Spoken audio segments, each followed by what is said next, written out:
What are some of the bigger challenges with creating this device? Because it is smaller and powerful. The most difficult challenge was really thinking about the product's weight. So we have thousands of focus group, and in different orientation with handheld. There was an occasion that when people were playing games lying on the bed, and when you drop and hit their nose, it's really good. So when we thought about it, it has to be the weight. And while we want to deliver that performance, we have to give it a dual fan system. We need to have better cooling, but at the same time we have to reduce weight. So that was the most difficult part.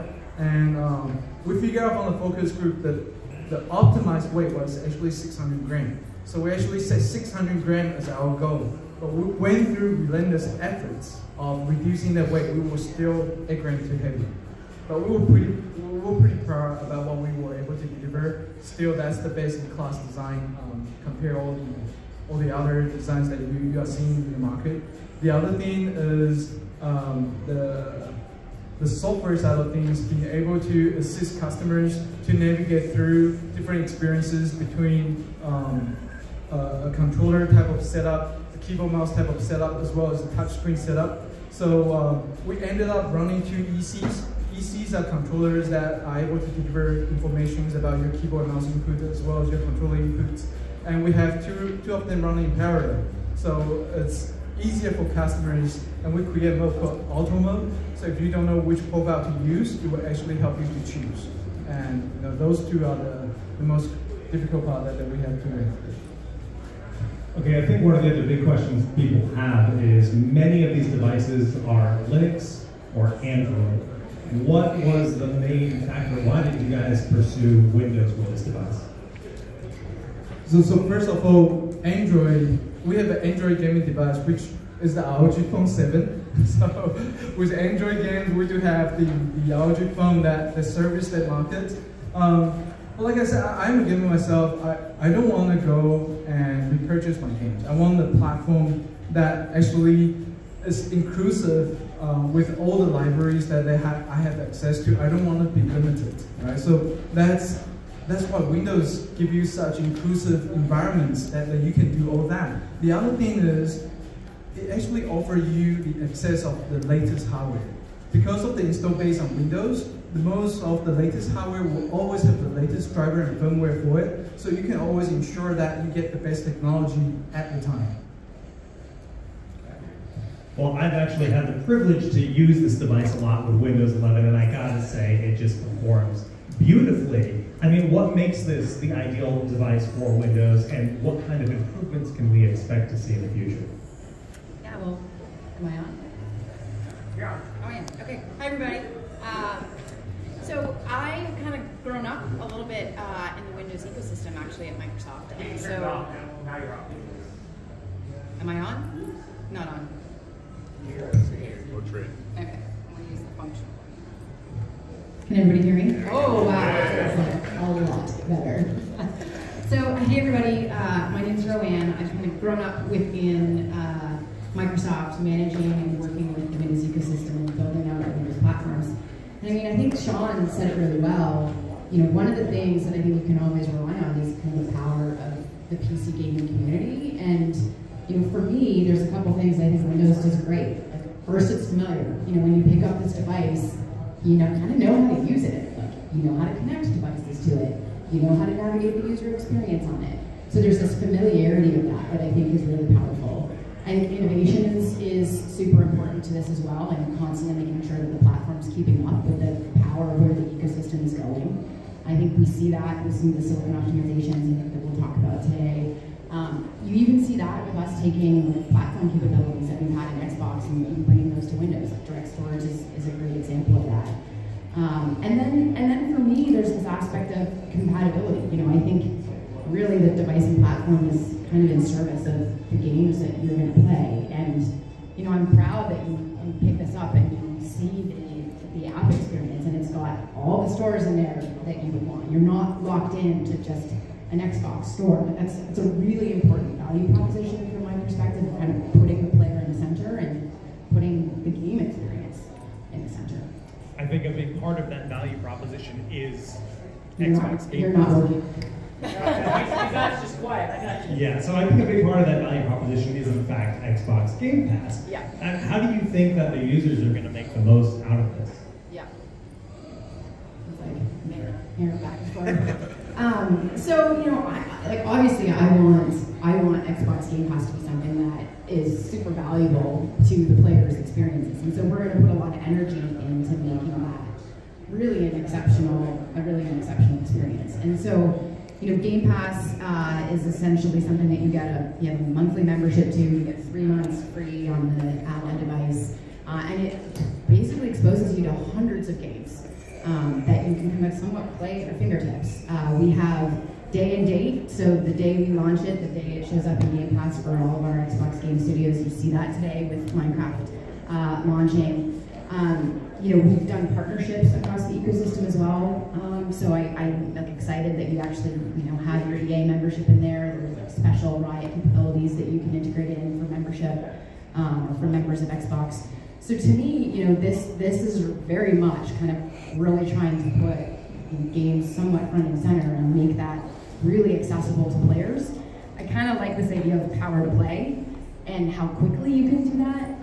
And there's an aspect I think we've seen with Game Pass of people really trying it and using it to kind of try out new games, play them, and decide which ones you want to download. So there's a more creative and curiosity aspect, I think, when you have a full catalog of games. Agreed. All right, Renato, I think one thing a lot of people are excited about with this device is the fact that this is a handheld with RDNA 3. How did we get such a big performance leap from last generation to this generation with RDNA 3? Yeah, so I think when thinking about a device like this, the original thought process was, how do you deliver performance and efficiency? It has to be both. You can't deliver performance for the sake of performance, and you can't deliver efficiency for the sake of efficiency. It has to find that right balance. So when we originally thought of what architecture do we put into this chip, RDNA 3 just made sense. RDNA 3 is 1.5 times more performance per watt. So it really drove that performance that you needed, but at the right level of efficiency. And I've played around with it. We've tested it out. We've seen on most of the demanding AAA titles, we're hitting 60 FPS and above. So it's going to be a fantastic gaming experience. Very performant, very efficient. So about the CPU side, what's new with the Phoenix architecture for gaming? Yeah, so very similar concept. We decided, well, what is the architecture on the core side that we have to put in to deliver the best performance, but at the same time, the best efficiency. So we went with our Zen 4 architecture. Our Zen 4 architecture, not only does it power our high-end desktops and our thin and light gaming solutions, but it's going to be powering our Z1 series. We have more cache, onboard cache, so it reduces the latency. And then on top of that, we're kind of pairing our software to drive a lot of our efficiency, performance added efficiency level. So, but in the end, it's really not about the individual pieces. It's how do you stitch it all together? So it's the Zen 4 architecture. It is the RDNA 3 architecture. It's our software that wraps everything around it. It's partnering with someone like ASUS that can take and harness all of that efficiency and power and creating a device that is thin, light, mobile, that delivers what the user wants at the weight, the portability that they want. How much engineering had to go into actually making a device that can achieve good performance for AAA games at that 30-watt power profile? A lot. This wasn't something that we just woke up one day and said, hey, let's go create a thin and light gaming solution or portable, handheld PC. It's been 10 years in the making for AMD. We entered the APU market 10 years ago. We know performance. We know how to deliver high-performance CPUs and GPUs. We know efficiency. When you look at our consumer side of the business, we deliver the most efficient laptops in the market with the best battery life, the best portability. When we got into the gaming market, the notebook gaming market, we kind of joked around and said, inside of AMD, said, we want to put mobile back in mobile gaming. 5, 6, 7 years ago, the definition of a laptop, a gaming laptop, was a 28, 30, 35 millimeter thick desktop replacement. And it was great because you got the performance, but there was really nothing mobile about it except that you could put it in maybe one of the luggage rack carts and lug it around with you because it was so heavy and not very portable. So we set out on a mission to drive mobility back into gaming several years back. And, was it 4 years ago that we introduced the G14 was kind of that first attempt to say, how do we drive thin and light gaming? The G14 has been an awesome platform, but it really kind of revolutionized the industry to rethink how we think about mobile gaming. You don't have to have a big desktop replacement to drive the same level of performance that you're used to in gaming. And then this is just an evolution of that. Over the years, we've always said, how do we drive more mobility? How do we drive more efficiency? How do we get the performance in the right form factors? And so this is really a culmination of 10 years in the works, of a lot of engineering efforts to drive the most efficient, the most performance CPU and GPU into a handheld gaming device. Great. Rowan, I think we can all agree that the Ally is a turning point for what handheld gaming is and can be. Where do you see not only Windows, but Xbox going from here now that we have this new product in the market? Yeah.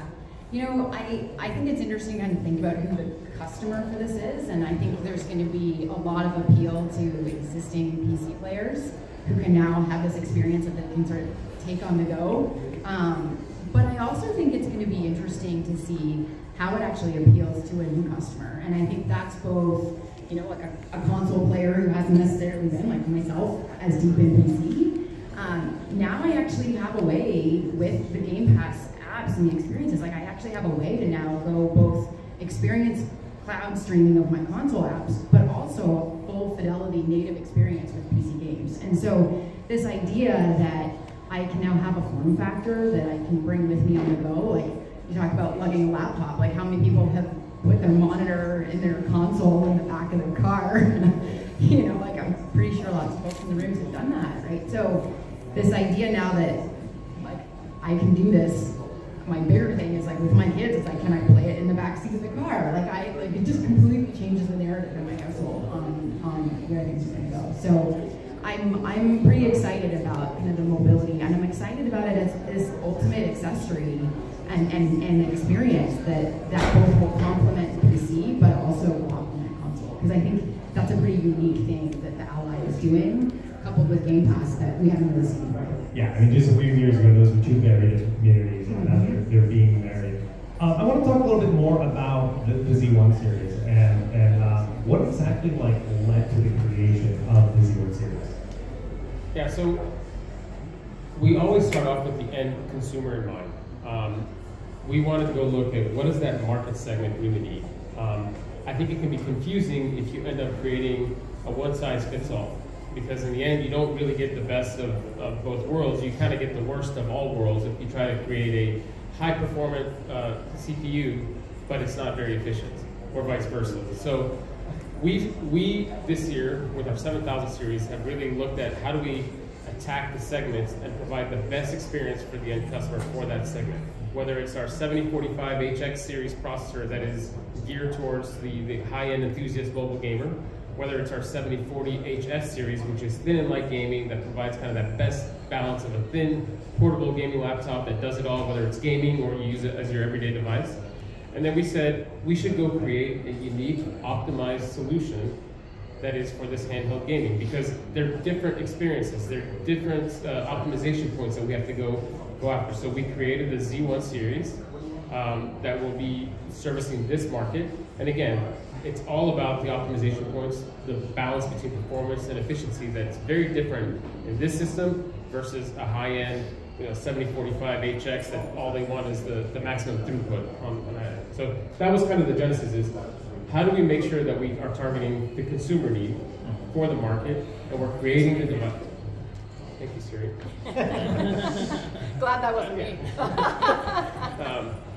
Yeah, so that was trying to create the Z1 series, really targeted toward, thank you for distracting me, Siri, I lost my train of thought.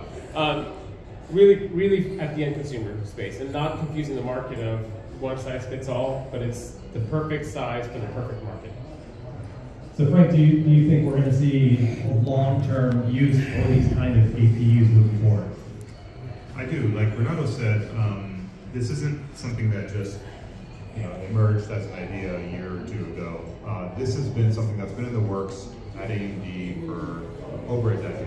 What a lot of people don't realize is AMD processors power some of the most powerful gaming devices today, like the Xbox, the PlayStation, heck, even your Tesla is powered by our processors today. And what that's enabled us to do for the last decade that we've been powering these types of devices is get really, really good at powering some of the greatest gaming devices that are out there. Games are optimized on our architecture. Our architectures being the Zen architecture and the RDNA architecture. Those very same architectures are in these devices today. So there are literally hundreds and maybe thousands of games that have been designed to run efficiently on our technology for a decade now. That all translates over to the Ally. All those benefits.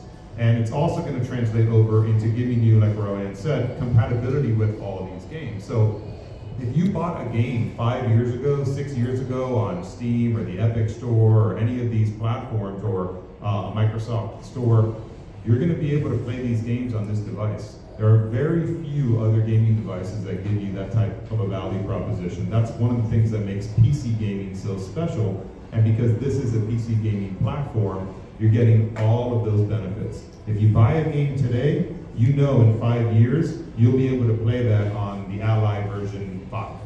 And so that assurance that your investment and that these franchises and these characters and these stories and these narratives that you just fall in love with, you're going to be able to carry them with you, literally, for generations to come, I think is what makes this device just really special and something that you know that you can invest in, and it's going to grow with you over time.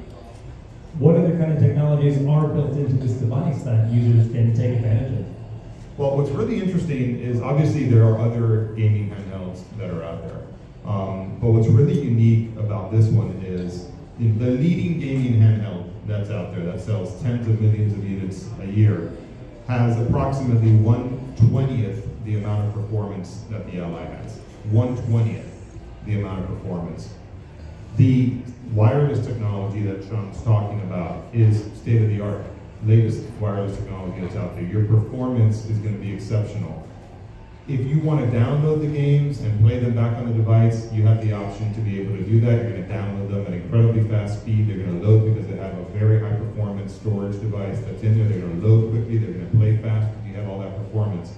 But if you don't want to download the game locally, you can play it in the cloud as well. So you have the flexibility of it being a cloud gaming handheld or being a local playback gaming handheld. It really is like everything that every handheld device out there has tried to do, but they've only done it like, they've done 3 things really well or 4 things really well, but you've always had to compromise or sacrifice this, that, or the other. You can't play local games, you can only play cloud games, or you can't play cloud games, you can only play local games. The Ally has solved all of that. You can do anything and everything.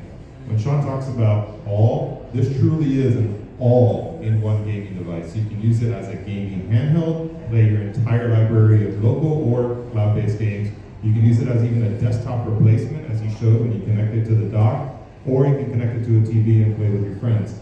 No other device has been able to do that for you. Sure, you can connect other devices to a TV, but can you actually use it as a computer replacement, as a laptop or a desktop replacement?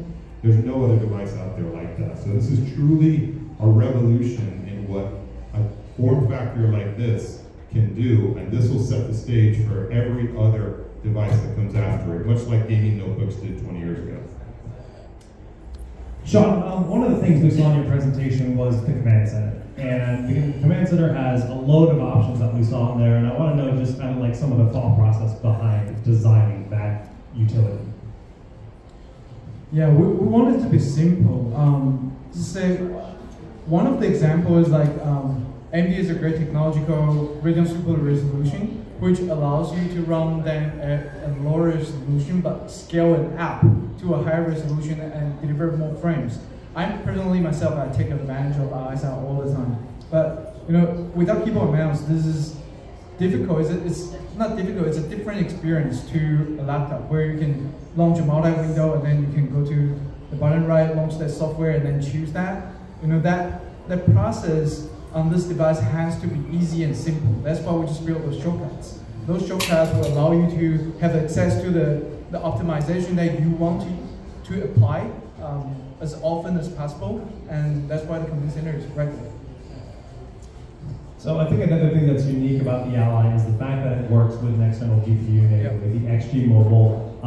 What was some of the reasoning behind wanting to make this compatible with the XG Mobile?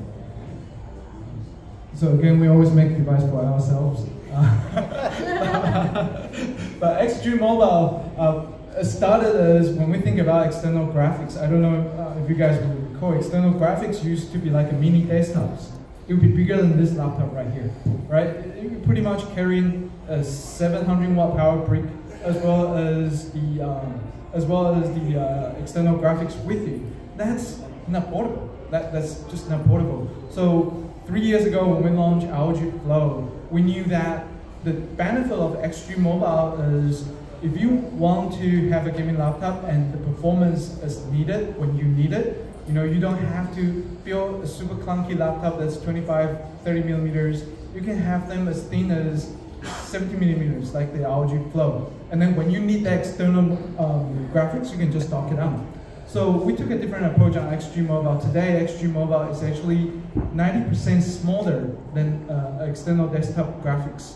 And on top of that, you don't have to carry additional power brick. The power is actually built in to the XG Mobile. So that was the picture 3 years ago, but we actually started thinking about ROG Ally 5 years ago. So when you look at today, XG Mobile is not only compatible with one ROG Flow series, it's compatible with all the ROG Flow series. The X13, X16, Z13, and today ROG Ally. The scenario is if you're in a student dorm or if you are in the family, you know, if you need a graphic power as a family, you only need one of them, right? You share, and you boost your performance right there. And in the future, if you upgrade the XG Mobile to the latest graphics, it's much cost effective that way. Okay, back to talking about gaming communities, PC versus console. That's always been a thing. We had the console wars for years and years and years. And you know, in recent years, that's really been something that's been emerging more and more. How do you see a device like the Ally bridging that gap even further? Yeah, I mean, it's, again, like, I think it's fascinating because it really is a device that both pairs to your console and pairs to your PC and is standalone. And so, to me, like, that is very unique. I don't see anything else in the market that's like that. But I think you have to pattern match this with game experiences. And so that's why I'm pretty excited about how kind of all in the ASUS team has gone on Game Pass, because I think people don't know what they want to play until they actually have a chance to play it, and then they're like, oh my gosh, this is incredible. Some of our game statistics on Game Pass are pretty fascinating. Like 30% of people have played new genres that they haven't played before. They're playing 40% more games. 90% of them have said that they're playing a title that they never would have played otherwise. And so to me, there's a pretty strong correlation between this subscription to a whole breadth of portfolio of games that you wouldn't find individually to higher engagement. And if you look at creators, I mean, yes, you want to deliver these incredible creative experiences, but you do also have a business to run. And so I think the Ally is going to be pretty critical to both increasing sort of the share of time that a creator can now have, because they're going to be able to deliver their experiences kind of outside of minutes when previously there's nothing there. But I think you're also going to be able to hopefully get a better share of wallet as a part of some of those extra minutes and that extra engagement. So I really do see that somewhat as a pretty complete package, and so I'm pretty keen to kind of see where in particular this handheld implementation goes over time. Just kind of talking about the publisher side of things, I mean, Microsoft has built this huge platform for publishers and developers. Do you see the Ally being a new opportunity for kind of expanding that? Yeah, I do, and I mean, I think I think there's going to be this interesting balance, you know, with the publishers on it, because now I think they're going to see, again, like this opportunity, both economically and in experience. I think the other place that we've been spending a fair amount of time with publishers is kind of more on the experience layer, because now I think you are going to kind of pick up and where you left off on the Ally, and then you're going to put it down and you're going to go back to your PC. And when that happens, like, what is that experience? And so, did we successfully save your state so that when you go back to your PC, you can instantly resume where you left off? Have we invested with the publishers on crossplay so that you can navigate across different platforms, whether that's an Xbox console or a PC or a mobile device? So that's kind of now the next layer, I would say, that we're overlaying into our conversations with publishers, because we think that crossplay experience is critical, both to the community and also to, you know, giving players more options. You know, one thing everyone loves to ask is what's next. This is kind of the starting point. You said this has been a 5-year journey to get to this point. Where do you see this taking gaming with ROG moving forward? That's a big question. I think gaming is one of the most engaged entertainment, and gaming is education. Like, to me, I learned history through Age of Empires, and by the way, it's more productive than textbook. And then I see my kids create their own world in Minecraft, and and gaming is art. I mean, you have hyper realistic graphics these days that kind of just transport you into a parallel game universe with all the epic stories. So the fundamental about gaming is the time that gamers can enjoy with it. We have gaming components that, you know, help people to build gaming desktops. We have gaming laptops, we have gaming phones. Today we have gaming handhelds. All to all, we want gamers to really have easy access to the contents, to the fun, to play, to enjoy. And this is our core value of Republic of Gamers, really improving that experience, having access to the content and have fun. Moving forward, we hope that, you know, with ROG Ally, it will help publishers to think about, when I create games, what's the optimized experience for a handheld device like that on the PC game side of story, right? Can they think about, okay, that experience can be different to a traditional PC gaming? As a publisher, how do they think about customers actually have fun with devices like that? And eventually, that will create new scenarios that we can continue to improve on. So, you know, in the future, I just think that works cohesively together from the publisher and the hardware side of things. All right, well, I think for the most part, a lot of the media questions that we cited ahead of time have been answered, but there are a few more here. So the ROG Ally was designed with the Extreme Mobile in mind. But will it also work with other desktop eGPUs, such as USB Type-C or Thunderbolt? So this debate actually came in 3 years ago. So we actually thought about having a desktop type of GPU with Type-C or Thunderbolt. The main reason that we didn't go that route is you're kind of limited by the bandwidth.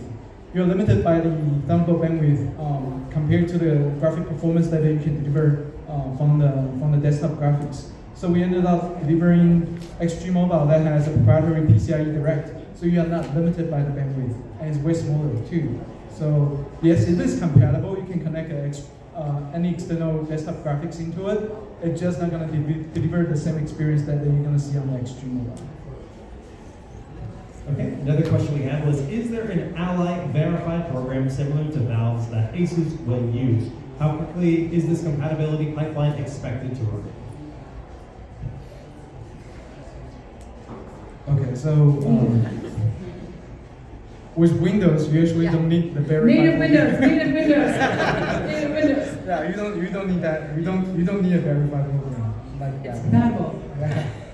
It is compatible. Right? Okay. Everything plays on Windows. It plays on Ally. Easy peasy. All right. Obviously, everybody wants to ask about the availability of the various models of the Ally in the US, UK, Australia markets. Can you talk about any of that or anything about pricing?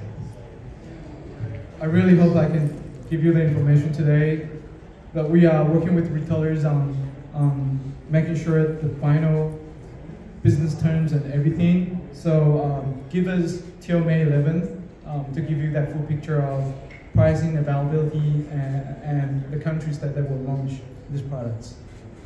Sorry, I can't. Typical. Well, everyone, thank you all for joining us here today. Thank you guys for joining us here on the panel. We are going to be around, so feel free to hang out, peruse, ask us some questions, and we'll do our best to answer those questions. Thank you. Thank you.